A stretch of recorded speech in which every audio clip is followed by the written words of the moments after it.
नमस्ते दोस्तों, आपका आपके इस चैनल में स्वागत है।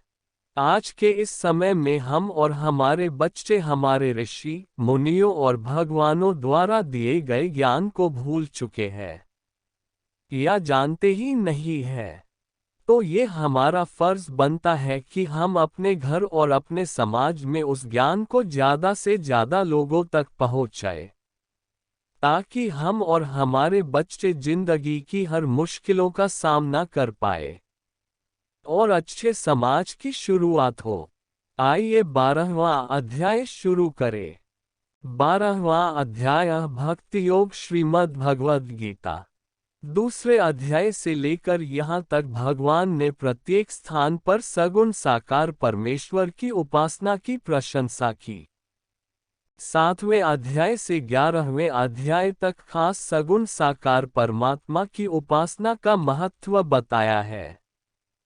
उसके साथ 5वें अध्याय में 17 से 26 श्लोक तक, 6वें अध्याय में 24 से 29 श्लोक तक, 8वें अध्याय में 11 से 13 श्लोक तक, इसके अलावा और कई जगहों पर निर्गुण निराकार की उपासना का महत्व बताया है। अंत में 11वें अध्याय के आखिरी श्लोक में सगुण साकार भगवान की अनन्य भक्ति का फल भगवत प्राप्ति बताकर मत कर्मकृत से शुरू हुए उस आखिरी श्लोक में सगुण साकार स्वरूप भगवान के भक्त की महत्ता जोर देकर समझाए है।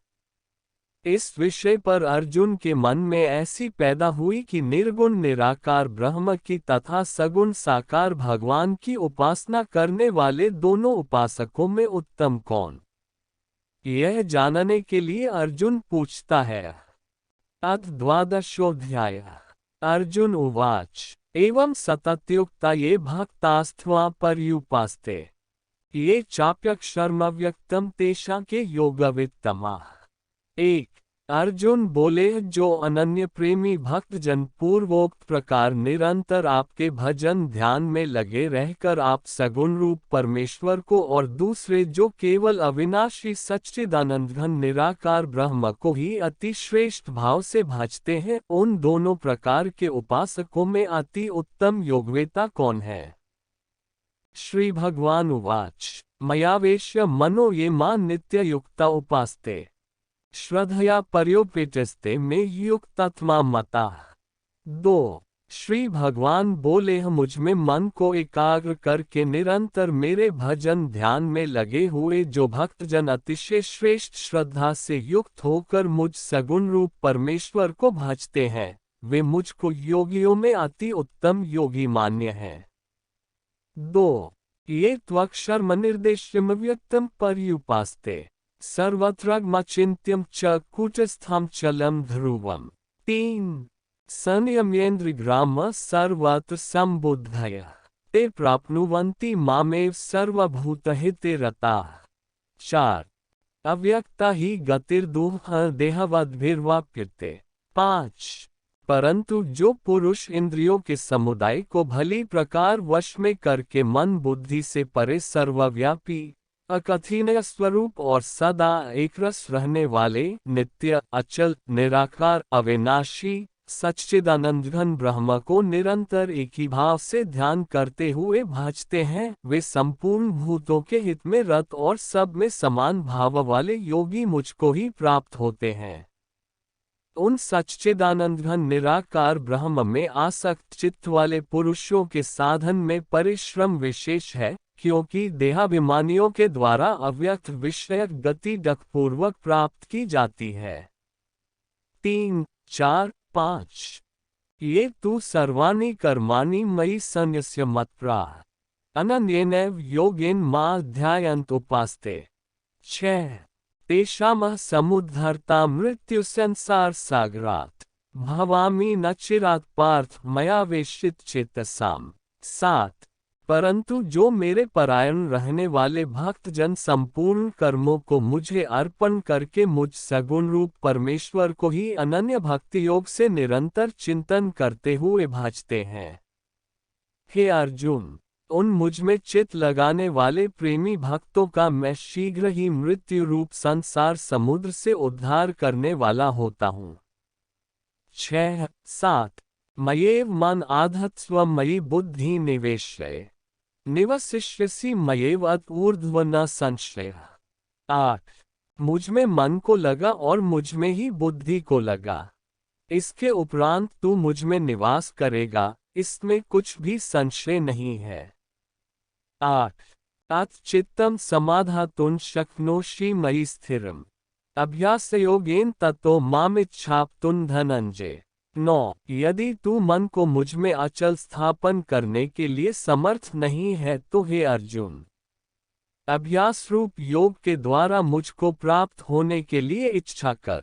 9 मत्कर्म परमो भाव मदर्थमपि कर्माणि कुर्वन् सिद्धिं वाप्स्यसि। 10 यदि तू उपर्युक्त अभ्यास में भी असमर्थ है तो केवल मेरे लिए कर्म करने के ही परायण हो जा। इस प्रकार मेरे निमित्त कर्मों को करता हुआ भी मेरी प्राप्ति रूप सिद्धि को ही प्राप्त होगा। 10 अथेतप्यशक्तोऽसि कर्तुन्मद्योगमाश्रितः सर्वकर्म फलत्याग ततः कुरु यतात्मवान्। 11 यदि मेरी प्राप्ति रूप योग के आश्रित होकर उपर्युक्त साधन को करने में भी तू असमर्थ है तो मन बुद्धि आदि पर विजय प्राप्त करने वाला होकर सब कर्मों के फल का त्याग कर।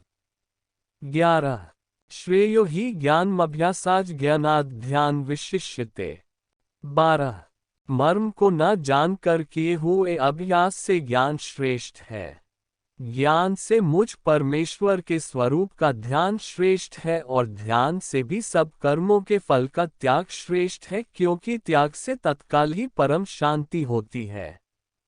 12 अद्वेष्टा सर्वभूतानां मैत्रः करुण एव च निर्ममो निरहंकारः समदुःखः सुखः क्षमी। 13 संतुष्टः सततं योगी यतात्मा दृढ़निश्चयः मयर्पित मनोबुद्धिर्यो मद्भक्तः स मे प्रियः। 14 जो पुरुष सब भूतों में द्वेष भाव से रहित, स्वार्थ रहित, सबका प्रेमी और हेतु रहित दयालु है तथा ममता से रहित, अहंकार से रहित, सुख दुखों की प्राप्ति में सम और क्षमावान है, अर्थात अपराध करने वाले को भी अभय देने वाला है, तथा जो योगी निरंतर संतुष्ट है, मन इंद्रियों सहित शरीर को वश में किए हुए है और मुझ में दृढ़ निश्चय वाला है, वह मुझ में अर्पण किए हुए मन बुद्धि वाला मेरा भक्त मुझको प्रिय है। 13 14 यस्मान्नोद्विजते लोको लोकान्नोद्विजते च यः हर्षामर्षभयोद्वेगैर्मुक्तो यः स च मे प्रियः। 15 जिससे कोई भी जीव उद्वेग को प्राप्त नहीं होता और जो स्वयं भी किसी जीव से उद्वेग को प्राप्त नहीं होता तथा जो हर्ष, आमर्ष, भय और उद्वेग आदि से रहित है, वह भक्त मुझको प्रिय है। 15 अनपेक्षा शुचिर्दक्ष उदासीनो गतव्यथः सर्वारंभ परित्यागी यो मद्भक्तः स मे प्रियः। 16 जो पुरुष आकांक्षा से रहित, बाहर भीतर से शुद्ध, चतुर, पक्षपात से रहित और दहकों से छूटा हुआ है, वह सब आरंभों का त्यागी मेरा भक्त मुझको प्रिय है। 16 यो न हृष्यति न द्वेष्टि न शोचति न कांक्षति शुभाशुभ परित्यागी भक्ति मान्यः स मे प्रियः।